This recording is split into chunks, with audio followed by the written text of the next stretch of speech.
শুভঙ্কর সরকার ঠিক করবেন কংগ্রেস কোন পথে চলবে না চলবে। ওনার যদি ইচ্ছা হয় একলা চলা উনি চলবেন, কিন্তু কথাটা হচ্ছে ধরুন শুভঙ্কর সরকার সভাপতি হওয়ার পরেই নদিয়ার কালিয়াগঞ্জের বাই ইলেকশন হয়েছিল।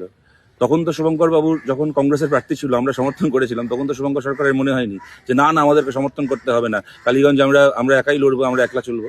সুতরাং তখন তো শুভঙ্কর দা ছিলেন, আমি ছিলাম, আমরা একসাথে সভা করেছিলাম ওখানে কংগ্রেস প্রার্থীর প্রচারে, এবং সেই কংগ্রেস প্রার্থীর হয়ে কাজ করেছিল আমাদের কর্মীরা বলে আমাদের একজন কর্মীর 9 বছরের বাচ্চা মেয়ে তমন্নাকে প্রাণ দিতে হয়েছিল।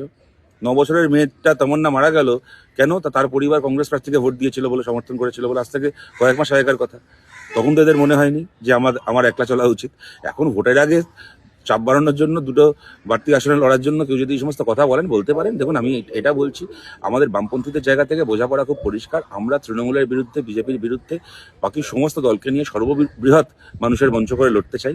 এবং আমরা মনে করি ভারতের প্রধান বিরোধী দল যেহেতু কংগ্রেস, এটা কংগ্রেসেরই দায়িত্ব রাজ্যে রাজ্যে এই একটা যাতে বৃহত্তর একটা মঞ্চ হতে পারে আরএসএস এবং আরএসএস পন্থী দলগুলোর বিরুদ্ধে, এটা দেখাটা প্রাথমিকভাবে কংগ্রেসেরই দায়িত্ব। আমরা একটু অবাক এই ধরনের কথা শুনে, কারণ আমরা ভেবেছিলাম ভারতের রাজনীতিতে এই মুহূর্তে বিজেপি বিরোধী সবচেয়ে বড় দল, আরএসএস বিরোধী সবচেয়ে বড় রাজনৈতিক দল হিসেবে এই উদ্যোগটা কংগ্রেসের পক্ষ থেকেই আসবে। তার বদলে তারা যদি এই সমস্ত কথা বলে ভাবেন যে এতে তাদের দলের ভালো হচ্ছে, ভালো করুন। শুভঙ্কর সরকারের তো সিপিএম এর কি বামপন্থীদের ভালো করার কোনো দায় নেই, উনি কংগ্রেসের ভালো করার জন্য যা করতে হয় উনি করবেন।